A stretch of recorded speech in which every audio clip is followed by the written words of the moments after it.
ಸಮಯ ಅನುಭವ ಜ್ಞಾನಾಮೃತ ಹಿರಿತನದ ವಯೋಮಾನ ಬಾಳಿನ ನೆನಪಿನ ಕಥನ ಕಷ್ಟ ಸುಖ ನೋವು ನಲಿವು ವಿದ್ಯೆ ಬುದ್ಧಿ ಕಲಾತ್ಮಕ ಆರೋಗ್ಯವೇ ಬದುಕಿನ ಬೆಳಕು ತಂತ್ರ ಸ್ವತಂತ್ರ ವಿಜ್ಞಾನದಿ ತಿಳಿದು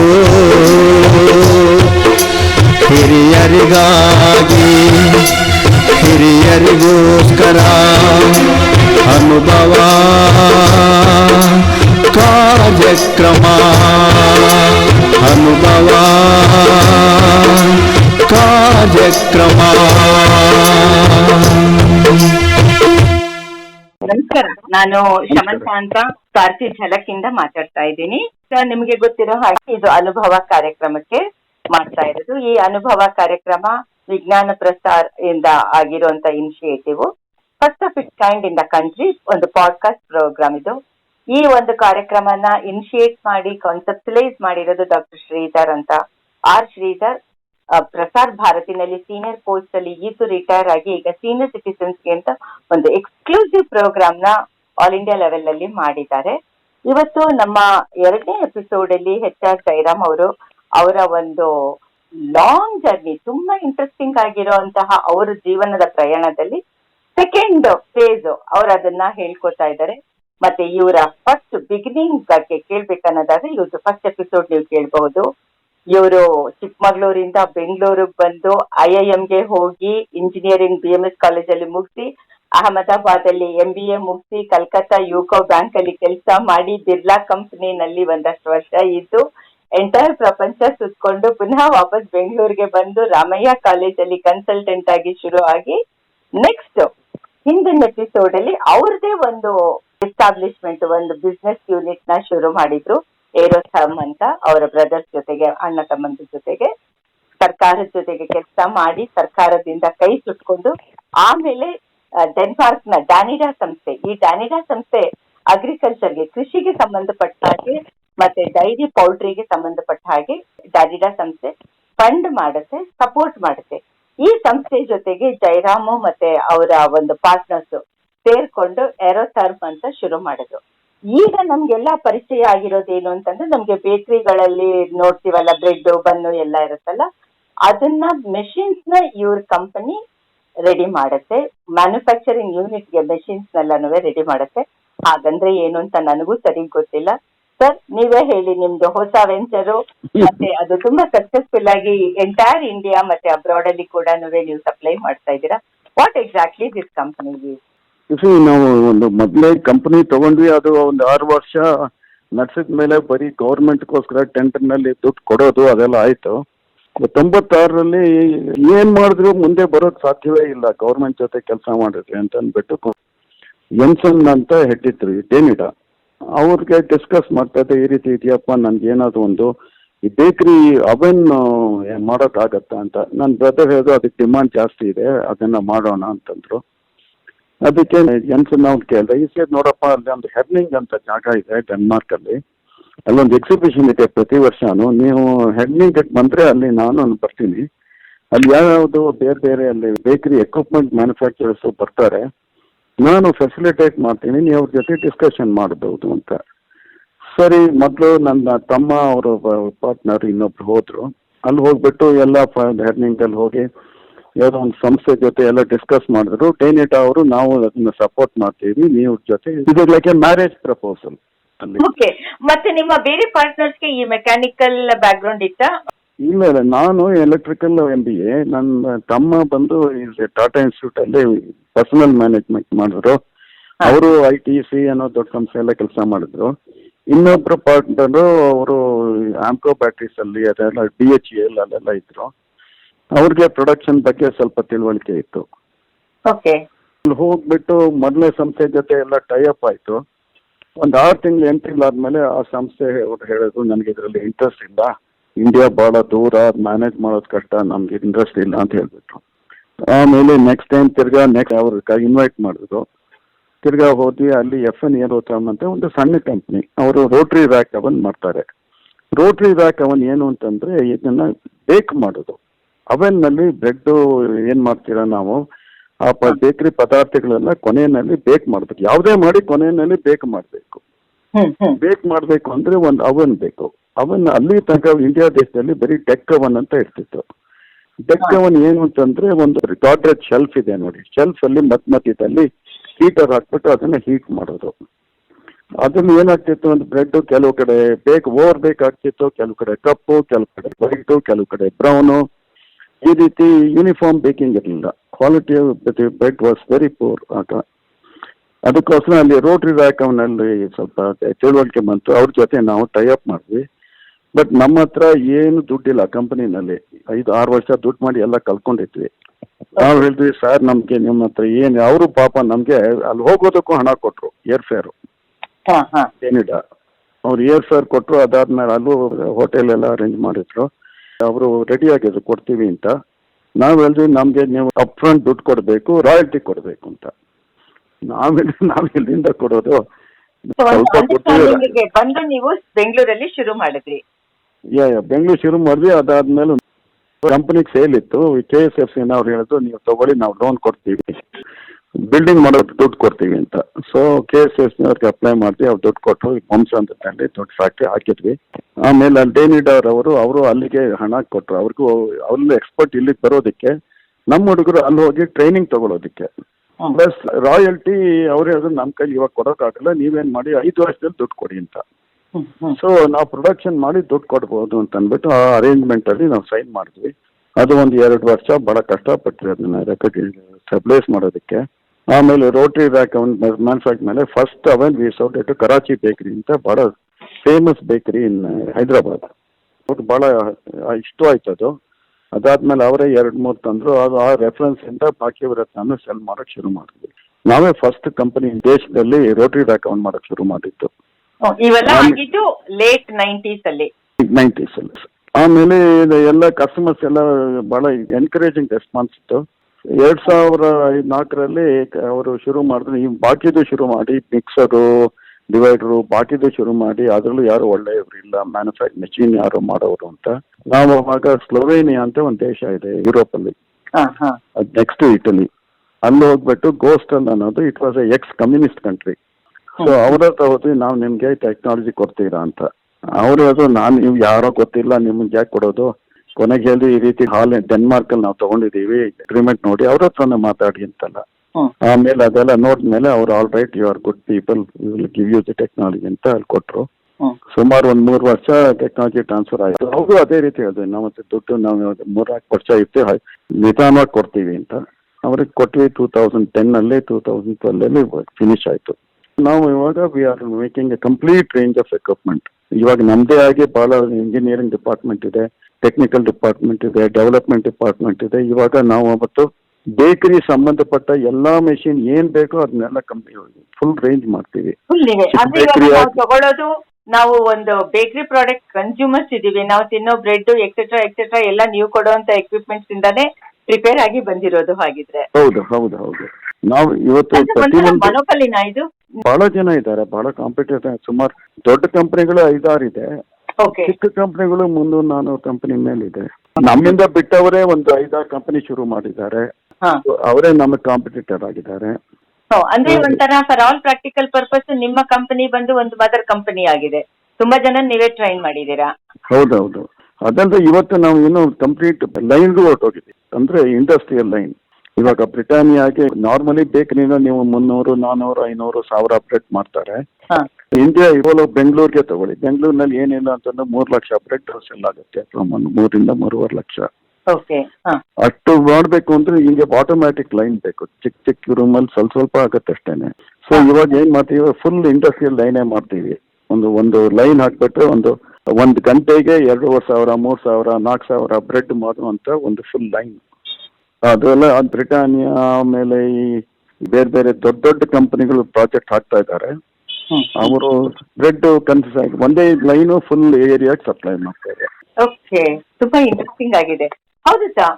ಈಗ ನೀವು ಹೇಳ್ತಾ ಇರೋ ರೀತಿ ನೋಡ್ತು ಅಂತ ಹೇಳಿದ್ರೆ ನಿಮ್ದು ಲೈಫ್ ಹಿಸ್ಟ್ರಿ ಶುರು ಆಗುತ್ತೆ ಸಮ್ವೇರ್ ಇನ್ 60s ಇಂದ ಶುರು ಆಗಿ ಈಗ 2021, 22 ನಲ್ಲಿ ತೆಗೆದುಕೋತು ಅಂತ ಹೇಳಿದ್ರೆ ತುಂಬಾ ಚೆನ್ನಾಗಿದೆ ನಿಮ್ದು ಜರ್ನಿ ಎಕ್ಸ್ಪೀರಿಯನ್ಸ್ ಎಲ್ಲಾನು.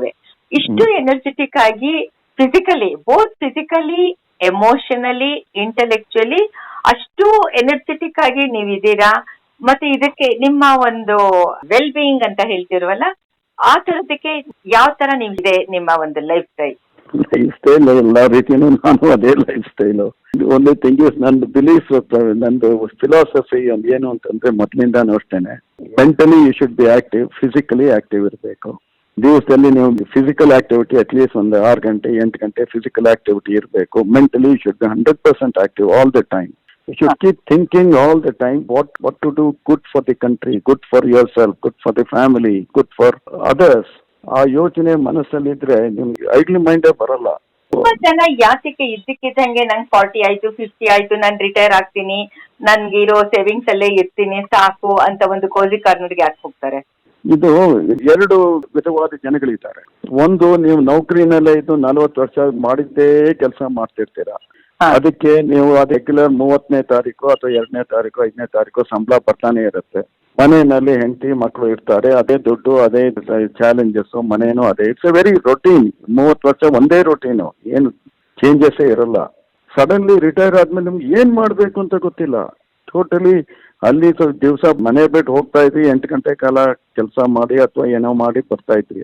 ಆಮೇಲೆ ಏನ್ ಮಾಡ್ಬೇಕು? ಇವಾಗ ಕಂಪನಿನಲ್ಲೋ ಗೌರ್ಮೆಂಟ್ ಅಲ್ಲೋ ಮಾಡಿದ್ದೇ ಕೆಲಸ, ಅದರಲ್ಲೂ ಏನ್ ಪ್ರೊಡಕ್ಟಿವ್ ವರ್ಕ್ ಯಾವ್ದು ಜಾಸ್ತಿ ಇರಲ್ಲ. Versus the moment you come to entrepreneur ಏನಾಗುತ್ತೆ ಅಂದ್ರೆ ಬಿಸ್ನೆಸ್ ನಲ್ಲಿ every day you have to think. It is a challenge. ಈಗ ನೀವು ಹೇಳ್ತಾ ಇದ್ದೀರಲ್ಲ, ಆ ತರ ಒಂದು ಟ್ರೆಂಡ್ ಸಾಫ್ಟ್ವೇರ್ ಜಾಬ್ ಅಲ್ಲಿ ಇದೆ. ಆ ಗ್ರೂಪ್ ಅಲ್ಲಿ ತುಂಬಾ ಜಾಸ್ತಿ 35-45 ಒಳಗಡೆನೆ ತುಂಬಾ ಜನ ರಿಟೈರ್ ಆಗ್ತಾ ಇದ್ದಾರೆ. ಮತ್ತೆ ಇನ್ನು ಗೌರ್ಮೆಂಟ್ ಸೆಕ್ಟರ್ ಬಂತು ಅಂತ ಹೇಳಿದ್ರೆ ನಿಯತ್ತಾಗಿ 60ನೇ ವಯಸ್ಸಲ್ಲಿ ಅವರು ರಿಟೈರ್ ಆಗ್ತಾ ಇದ್ದಾರೆ. ಸೊ ಈಗ ರಿಟೈರ್ಮೆಂಟ್ ಅನ್ನೋದು ಇವಾಗ ಗೌರ್ಮೆಂಟ್ ನಾನ್ ಗೌರ್ಮೆಂಟ್ ಅನ್ನೋದು ಬರೋದೇ ಇಲ್ಲ. ಸೊ ಇವಾಗ ನೀವು ಅದಕ್ಕೆ ಮೈಂಡ್ ಸೆಟ್ ಯಾತಕ್ಕೆ ಆ ತರ ಆಗ್ತಾ ಇದೆ? ನಾನು ಬಿರ್ಲಾಸ್ ಅಲ್ಲಿ ಕೆಲಸ ಮಾಡ್ತಿರ್ಬೇಕಾದ್ರೆ ಶಮಂತ, ನನ್ನ ಬಾಸ್ ಒಬ್ರು ಬಿರ್ಲಾ ಇದ್ರು. ಅವ್ರಿಗೆ 84 ವರ್ಷ. ನಾನು ಅಲ್ಲಿದ್ದಾಗ ಅವ್ರಿಗೆ 84 ವರ್ಷ.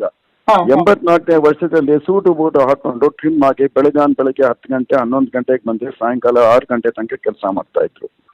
ಸೊ ಅದು basically it is A mental attitude, fashion your self. ನಾನು ಫುಲ್ ಆಗಿ ಕೆಲಸ ಮಾಡ್ಬೇಕು, ಏನಾದ್ರು ಒಂದು ಮಾಡ್ತಾ ಇರ್ಬೇಕು. ನಾನು ಚೈನಲ್ಲಿ ನೋಡ್ತೀನಿ, ಟೈವಾನ್ ಅಲ್ಲಿ ನೋಡ್ತೀನಿ, ಎಷ್ಟೇ ವರ್ಷ ಆಗಿದ್ರು ಏನಾದ್ರು ಒಬ್ರು ಒಂದು ಕೆಲಸ ಮಾಡ್ತಾನೆ ಇರ್ತಾರೆ. ಹರಟೆ ಮಾಡಲ್ಲ ಅಥವಾ ಗಾಸಿಪ್ ಇಲ್ಲ, ಕರ್ಮಯೋಗಿಗಳು ಅಂತ ಹೇಳ್ತೀವಲ್ಲ ಆ ರೀತಿ. ಆಟಿಟ್ಯೂಡ್ ಇಲ್ಲ. ನಮ್ಮ ದೇಶದಲ್ಲಿ ಇತ್ತೀಚಿನ ವರ್ಷಗಳಲ್ಲಿ ಸಿಕ್ಕಾಪಟ್ಟೆ ರಿಟೈರ್ಮೆಂಟ್ ಹೋಮ್ಸ್ ಜಾಸ್ತಿ ಆಗ್ತಾ ಇದೆ. ಮತ್ತೆ ಇವನ್ ಬಿಲ್ಡರ್ಸ್ ಕೂಡ ಅವ್ರಿಗೇಂತಲೇ ಒಂದು ಎಕ್ಸ್ಕ್ಲೂಸಿವ್ ಇನ್ಮೇಟ್ಸ್ ಕೂಡ ಬರೋ ಹಾಗೆ ಮಾಡ್ತಾ ಇದ್ದಾರೆ. ಇದು ಯಾವ ತರ ಪಾಸಿಟಿವಿಟೀಸು ಇದೆ, ನೆಗೆಟಿವಿಟೀಸು ಇದೆ, ಏನ್ ಹೇಳ್ತೀರಾ ಸರ್ ಇದಕ್ಕೆ? ನೀವು ಆ ಸಬ್ಜೆಕ್ಟ್ ಬೇರೆ ಶಮಂತಿಕ. ರಿಟೈರ್ಮೆಂಟ್ ಹೋಗೋರು ಯಾರು? ಮಕ್ಕಳಿಲ್ಲ, ಮಕ್ಕಳು ಹೊರಗಡೆ ಹೊರಟೋಗಿದ್ದಾರೆ, ಅಥವಾ ಮಕ್ಕಳು ಇಲ್ಲಿದ್ದು ಬಹಳ ಹಣ ಸಂಪಾದಿಸ್ತಾರೆ. ಪೇರೆಂಟ್ಸ್ ನ ನೋಡ್ಕೋಬೇಕು ಅಂತ ಒಂದು ಪ್ರೀತಿ ಪ್ರೇಮ ಒಂದು ಭಾವನೆ ಅದೆಲ್ಲ ಏನಿಲ್ಲ. ಅವ್ರು ಇದಾರೆ, ಅವ್ರು ನನ್ನ ದುಡ್ಡಿದೆ, ಅವ್ರಿಗೆ ಏನಾದ್ರು ಒಂದು ಸಪೋರ್ಟ್ ಮಾಡಬೇಕು. ಯಾವ್ದು ಇವಾಗ ಮೊನ್ನೆ ಇನ್ನೊಂದು ಇನ್ಸ್ಟೆನ್ಸ್ ಯಾರೊಬ್ರು ನನ್ನ ರಿಲೇಟಿವ್ ಅಲ್ಲೇ, ಅವನು ಅಮೆರಿಕಲ್ಲಿದ್ದಾನೆ. ಏನಾದ್ರು ಅಮ್ಮನಿಗೆ ವಯಸ್ಸಾಯ್ತು, ಎಲ್ಲ 10 ಕಡೆ ನೋಡ್ಬಿಟ್ಟು ಯಾವ್ದೋ ಒಂದು ಚೆನ್ನಾಗಿರೋ ಕಡೆ ಹೋಗಿ ಸೇರಿಸ್ಬಿಟ್ಟು ಆಗೋಯ್ತು, ಅವ್ನು ಹೊಟ್ಟೋದ. ಈ ಆಟಿಟ್ಯೂಡ್ ಇಸ್ ಡಿಫ್ರೆಂಟ್. ಇವಾಗ ಆ ಟೈಮಲ್ಲಿ ಅವ್ರ ಮಕ್ಳು ಇಲ್ಲದ್ರಲ್ಲಿ ಯಾರು ಇರಲ್ಲ, ಹೆಂಡತಿ ಇಲ್ಲದೆ ಇರ್ಬೋದು, ಅವರೇ ಇಲ್ಲದೆ ಇರ್ಬೋದು. ಈ ರೀತಿ they are helpless in that case. This is different from what I am saying. Okay sir, ಇವಾಗ ನೀವು ಮಾತಾಡ್ತಾ ಇರೋದು ನೋಡ್ತು ಅಂತ ಹೇಳಿದ್ರೆ ಒಂದು ಮೇಜರ್ ಇಶ್ಯೂ ನಮ್ಮ ಇಂಡಿಯಾದಲ್ಲಿ ಇದೆ. ಇಂಡಿಯಾ ಪ್ರೊಜೆಕ್ಟ್ ಮಾಡ್ಕೋತಾ ಇದೆ ನಮ್ದು ಯಂಗ್ ಕಂಟ್ರಿ ಅಂತ. At the same time geriatric population ಕೂಡ ಜಾಸ್ತಿ ಆಗ್ತಾ ಇದೆ. ಇದನ್ನ ಫೇಸ್ ಮಾಡೋದಿಕ್ಕೆ ಮತ್ತೆ ಅಥವಾ ಅದನ್ನ ನೋಡ್ಕೊಳ್ಳೋದಿಕ್ಕೆ ಇಂಡಿಯಾ ತಯಾರಾಗಿದೆಯಾ? ಬಿಕಾಸ್ ಇವಾಗ ನೀವು ಒಂದು ಎಕ್ಸೆಪ್ಷನಲ್ ಆಗಿ ಬರ್ತೀರಾ, ನಿಮ್ ತರದವರು ಒಂದು ಕಡಿಮೆ ಪರ್ಸೆಂಟೇಜ್ ಸಿಗ್ತೀರಾ. ಆ ತರ ತಗೋತು ಅಂತಂದ್ರೆ ಇಂಡಿಯಾ ಎಷ್ಟರ ಮಟ್ಟಿಗೆ ತಯಾರಿದೆ ಸರ್ ಈ ಜೀರಿಯಾಟ್ರಿಕ್ ಹಿರಿಯ ನಾಗರಿಕರನ್ನ ನೋಡ್ಕೊಳ್ಳೋದಿಕ್ಕೆ? ಬೋತ್ ಎಮೋಷನಲಿ, ಮೆಂಟಲಿ, ಫಿಸಿಕಲಿ ತುಂಬಾ ಇಂಪಾರ್ಟೆಂಟ್ ಆಗುತ್ತೆ. ಹೇಗ್ ರೆಡಿ ಆಗಿದೆ ಸರ್? ಮೇಡಮ್, ನಾನು ಮೊನ್ನೆ ಬಿಗ್ ಬಜಾರ್ ಅನ್ನೋ ಜಾಗದಲ್ಲಿ ಏನೋ ಸಾಮಾನು ತಗೊಳಕ್ ಹೋದೆ. ಅಲ್ಲಿ ಚಿಕ್ಕ ಹುಡುಗಿಯರೆಲ್ಲ ನೋಡಿದೆ ಸೇಲ್ಸ್ ಅಲ್ಲಿ, ಬಿಲ್ಲಿಂಗ್ ಅಲ್ಲಿ ಒಬ್ರು ವಯಸ್ಸಾದವರು ಆನ್ಲೈನ್ ಮಾಡ್ಸಿ ಸರ್, ಇದರಲ್ಲಿ 250 ರೂಪಾಯಿ ಮಾಡಿದ್ರೆ 1 ಕಿಲೋ ರೈಸ್ ಕೊಡ್ತೀನಿ ಅಂತ, ಶುಗರ್ ಕೊಡ್ತೀನಿ ಅಂತ. ಪಾಪ ಅವ್ರಿಗೆ ಗೊತ್ತಿಲ್ಲ, ಅವ್ರು ಟ್ರೈ ಮಾಡ್ತಾ ಇದ್ದಾರೆ. ಒಬ್ರು ಕೂಡ ಚಿಕ್ಕ ಹುಡುಗಿರು ಅವ್ರ ಹತ್ರ ಬನ್ನಿಮ್ಮ ಇದು ಮಾಡಿ ಅಂತ ಅವ್ರ ಹತ್ರ ಹೋದ್ರೆ ಎಲ್ಲ ಓಡೋಟೋದು. ಒಬ್ರು ಅವ್ರಿಗೆ ಯಾರು ಸಪೋರ್ಟ್ ಮಾಡ್ಲಿಲ್ಲ. ನಾನು ಹೇಳ್ದೆ ನೀವು ಮಾಡಿ ಇಟ್ಟು ಪರವಾಗಿಲ್ಲ, ನಾ ಇದ್ದೀನಿ ಅಂತ ಅಂದ್ಬಿಟ್ಟು. ಪಾಪ ಕಷ್ಟಪಟ್ಟು ಒಂದು 15-20 ನಿಮಿಷ ಕಷ್ಟಪಟ್ರು, ಕೊನೆಗೆ ಆಗ್ಲಿಲ್ಲ. ಕೊನೆ ಹೇಳ್ದೆ ನೀವು ಬಿಟ್ಬಿಡಿ ಪರವಾಗಿಲ್ಲ, ನನಗೆ ಶುಗರ್ ಬೇಕಾಗಿಲ್ಲ, ಫ್ರೀ ಆಗಿ ನಾ ಹೋಗ್ತೀನಿ ಅಂತ. Is a senior citizen. ಅಮೆರಿಕನ್ನಲ್ಲಿ ಸೀನಿಯರ್ ಸಿಟಿಸನ್ ಈ ರೀತಿ ಎಂಪ್ಲಾಯ್ಮೆಂಟ್ ಕೊಡ್ತಾರೆ. But the attitude of our youngsters, ನಮ್ಮ ಚಿಕ್ಕ ಹುಡುಗರು ಹುಡುಗಿಯರು, ಅವರು ಹೆಲ್ಪ್ ಮಾಡಲ್ಲ ಅವ್ರಿಗೆ ನಿಧಾನವಾಗಿ. ಫಾರ್ ಎಕ್ಸಾಂಪಲ್, ಇಲ್ಲಿ ಬೇರೆ ಕಡೆ ಹೋದ್ರೆ ಚಿಕ್ಕ ಚಿಕ್ಕ ರೆಸ್ಟೋರೆಂಟ್ಗೆ ಹೋಗ್ತೀರಾ, ಸೀನಿಯರ್ ಸಿಟಿಸನ್ ಅವರು ಬರ್ತಾರೆ, ಅವರು ಸರ್ವ್ ಮಾಡ್ತಾರೆ, ಅಲ್ಲಿ ಅಪ್ರಿಷಿಯೇಟ್ ಮಾಡ್ತಾರೆ. ಮನುಷ್ಯತ್ವ, ಮಾನವತ್ವ ಜಾಸ್ತಿ ಚೆನ್ನಾಗಿದೆ. ಇಲ್ಲಿ ಆ ರೀತಿ ಇಲ್ಲ. ಆರೋಗ್ಯನ್ಸ್ ಜಾಸ್ತಿ, ದುಡ್ಡಿದೆ, ಅದರಿಂದ the attitude to help and is not there at all. It is we have to change the attitude of the youngsters. So they are also people. Just because they are old, they are not. They don't belong to a different planet. They are also one of us. And ಮುಕ್ಕಾಲು ಜನಕ್ಕೆ ಚಿಕ್ಕವರಿಗೆ ನಾವು ವಯಸ್ಸಾಗ್ತೇವೆ, ನಾವು ಆ ರೀತಿ ಆಗ್ತೀವಿ ಅನ್ನೋ ಭಾವನೆ ಇರಲ್ಲ. ಹಾಗಾದ್ರೆ ನಾವು ತುಂಬಾ ಪ್ರೊಜೆಕ್ಟ್ ಮಾಡ್ಕೋತೀವಲ್ಲ, ಭಾರತೀಯ ಸಂಸ್ಕೃತಿ, ಸನಾತನ ದೇಶ, ಹಾಗೆ ಹೀಗೆ ಅಂತ. ಅದ್ರಲ್ಲಿ ಏನ್ ಅರ್ಥ ಇದೆ? ಒಂದು ಮನುಷ್ಯತ್ವ, ಹ್ಯುಮ್ಯಾನಿಟಿ ಇಲ್ಲ ಅಂತಂದಾಗ, ನಮ್ಮ ಒಂದು ಸಂಸ್ಕೃತಿ ಅಂತ ತಗೊಂಡಾಗ ಈಗ ಸೀನಿಯರ್ ಸಿಟಿಸನ್ಸ್ ಜಾಸ್ತಿ ಆಗ್ತಾ ಇದೆ. ಅದಕ್ಕೂ ಇದಕ್ಕೂ ಎಂತ ಕಾಂಟ್ರಡಿಕ್ಷನ್ ಅಲ್ವಾ ಸರ್? ಶ್ರೀಮಂತ, ನೀವು ಪ್ರಪಂಚ ನೋಡಿದೀರಾ, 50 ವರ್ಷ ನೀವು ನೋಡಿದೀರಾ ಹ್ಯಾಕ್ ಚೇಂಜ್ ಆಗ್ತದೆ ಅಂತ. ಇವಾಗ ನನ್ನ ಪೇರೆಂಟ್ಸು, ನಾವು ಅವ್ರನ್ನ ದೇವ್ರು ಅಂತ ನೋಡ್ತಾ ಇದ್ವಿ. 20 ವರ್ಷ ಹಿಂದೆ ನಾನು ಕಳ್ಕೊಂಡೆ ಇಬ್ಬರನ್ನು. ನಾನು ಕೊನೆಯಲ್ಲಿ 13ನೇ ದಿವಸ ಎಲ್ಲರೂ ಅನೌನ್ಸ್ ಮಾಡಿದ್ದು, ನಾನು ದೇವ್ರು ನೋಡಿಲ್ಲ, ನನಗೆ ಇವರೇ ದೇವರಾಗಿದ್ರು ಅಂತ ಅಂದ್ಬಿಟ್ಟು ಅಳೋಕ್ ಶುರು ಮಾಡಿಬಿಟ್ಟೆ. ಅದು ಇವತ್ತು ಸಾಧ್ಯವೇ ಇಲ್ಲ. ಇವತ್ತು ಆ ರೀತಿ attitude to parents, it does not exist. The values have change, either because of money or because of at a very early age they earn a huge amount of money. So ನಾನು ಆಮ್ಸಾಫ್ಟ್ ಅಲ್ಲಿ ಒಬ್ಬಳನ್ನ ತಗೊಂಡೆ, ನಾನು Young girl, ಅವರು MS principal ಮಗಳು. ಅವ್ರು ಹೇಳಿದ್ರು ತಗೊಳ್ಳಿ, ಇವಳಿಗೆ ಏನಾದ್ರು ಒಂದು ಮಾಡಿ ಮುಂದಕ್ಕೆ ಬರಲಿ ಅಂತ. ಅವಳನ್ನ ತಗೊಂಡು ಅವಳ ಆಟಿಟ್ಯೂಡೇ ಚೇಂಜ್ ಆಗೋದು. ಒಂದು ದಿವಸ ಅವ್ರ ಅಪ್ಪ ಬಂದು ಅಳೋಕ್ ಶುರು ಮಾಡ್ತಾರೆ ನನ್ನ ಹತ್ರ. ಯಾಕೆ ಕಲ್ತಾ ಇದ್ದೀರಾ ಅಂದೆ. ನೋಡಿ ಸರ್, ಅವಳು ನನ್ನ ಹತ್ರ ಬಂದು ಹೇಳ್ತಾಳೆ, ನಾನು ರಿಟೈರ್ ಆಗ್ಬೇಕಾದ್ರೆ ಏನು ಸಂಬಳ ತಗೊಳ್ತಿದ್ದೀನಿ, ಅದು ಇವತ್ತು ನಾನು ಫಸ್ಟ್ ಸಂಬಳ ನಿನಗಿಂತ ನಾನು ಜಾಸ್ತಿ ತಗೊಳ್ತಾ ಇದ್ದೀನಿ ಅಂತ ನನ್ನ ಹೀಯಾಳಿಸ್ತಾಳೆ ಅಂತ. This is the current attitude, because money has become more important today. In US money is important, money is god, but that is also we are following that. ಹಾಗಾದ್ರೆ ಅಭಿವೃದ್ಧಿ ಅಂದ್ರೆ ಏನು ಅಂತ ನೀವು ಒಂದು ಲೈನ್ ಅಲ್ಲಿ ಹೇಳೋದಾದ್ರೆ, ಅಭಿವೃದ್ಧಿ ಅಂದ್ರೆ ಏನು? ಬರೀ ಆರ್ಥಿಕ ಅಭಿವೃದ್ಧಿನ ಅಥವಾ ಸಮಗ್ರವಾಗಿ ಅಭಿವೃದ್ಧಿ ಅನ್ನೋದಿರ್ಬೇಕು? ನೀವೇ ಹೇಳ್ತಿದ್ದಿರಲ್ಲ ಆನ್ಸರು. ಸಮಗ್ರವಾಗಿ ಅಭಿವೃದ್ಧಿ ಎಲ್ಲರಿಗೂ ಬೇಕು, ಬಟ್ ಏನ್ ಮಾಡ್ತೀರಾ ಟುಡೇ, ಸೊಸೈಟಿ ಇಸ್ ಚೇಂಜಿಂಗ್. ಇವಾಗ ನೀವು ಈ ಸೊಸೈಟಲ್ ಚೇಂಜಸ್ಗೆ ಅಡ್ಜಸ್ಟ್ ಆಗಿದ್ದೀರಾ, ಮತ್ತೆ ನೀವು ಅದ್ರ ಜೊತೆಗೆ ಹೋಗ್ತಾ ಇದ್ದೀರಾ. ಯಾವುದೇ ತರ ಗ್ಯಾಪ್ ಆಗ್ಲಿ ಏನು ಕಂಟಿಲ್ಲ. ಆ ಅಡ್ಜಸ್ಟ್ಮೆಂಟ್ ಪ್ರಾಬ್ಲಮ್ ಇರೋರು ಇವತ್ತಿನ ದಿನ ಒದ್ದಾಡ್ತಾ ಇದ್ದಾರೆ. ಅವ್ರಿಗೆ ನೀವು ಒಂದೇ ಒಂದ್ ಮಾತು ಏನ್ ಹೇಳ್ತೀರಾ? ಯಾವ ತರ ಹುಷಾರಾಗಿರ್ಬೇಕು, ಯಾವ ತರ ಖುಷಿಯಾಗಿರ್ಬೇಕು? ಒಂದು, ನಮ್ ಕಾಲ್ ಮೇಲೆ ನಾವು ನಿಂತ್ಕೋಬೇಕು, ಅದರಿಂದ ರೆಸ್ಪೆಕ್ಟ್ ಬರುತ್ತೆ, ಅದರಿಂದ ಒಂದು ಸೆಲ್ಫ್ ಕಾನ್ಫಿಡೆನ್ಸ್ ಬರುತ್ತೆ. ಸೊ ಒಂದು, ಐ ಥಿಂಕ್ ಈವನ್ ಪ್ರತಿ ದಿವಸ ನಾನು ನೋಡಿ ಸೀನಿಯರ್ ಸಿಟಿಸನ್ ಕೆನ್ ವರ್ಕ್, ದುಡಿಬಹುದು, ಇಷ್ಟು ಮಾಡ್ಬೋದು ಅಂತ. We have to, senior citizens must stand on their own legs, must be independent, must learn new things. ಇವಾಗ ಎಷ್ಟೋ ಜನ ಇವಾಗ ಕಂಪ್ಯೂಟರ್ ಬಹಳ ಚೇಂಜ್ ಆಗ್ತದೆ. ಮೊಬೈಲ್ನಲ್ಲೇ ಇವಾಗ ನೀವು ನೋಡಿ, ಬ್ಯಾಂಕಿಂಗ್ ತಗೊಳ್ಳಿ, 90% you can do banking on its own, but senior citizens are finding it difficult. ಅದಕ್ಕೆ ಏನ್ ಮಾಡಬೇಕು? We need to have a set of people who should teach them how to do banking, how to do online purchase, whether it's Amazon, Flipkart or something. ಚಿಕ್ಕ ಮಕ್ಕಳಿಗೆ ಬಹಳ easy ಇದೆ, like a fish to water, ಅವ್ರಿಗೆ ತಗೊಳ್ತಾರೆ. ನಮ್ಮ ಮಕ್ಕಳಿಗೆ ಕಷ್ಟ ಆಗತ್ತೆ.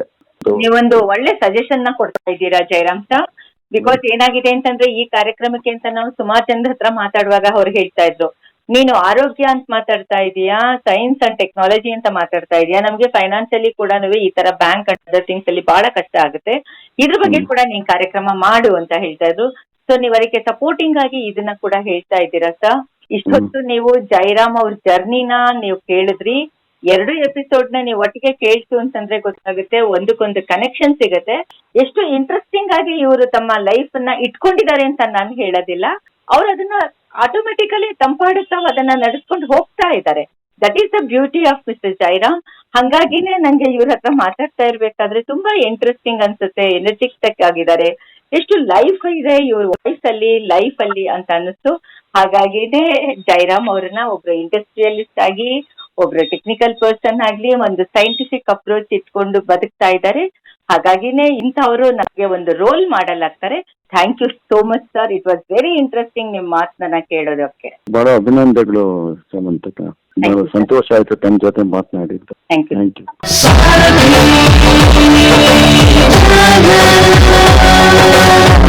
ನೀವು ಕೇಳ್ತಾ ಇದ್ದೀರಾ ಸಾರಥಿ ಝಲಕ್ 90.4 FM. ಕೇಂದ್ರಪ್ಪೋ ಕೇಂದ್ರಿ.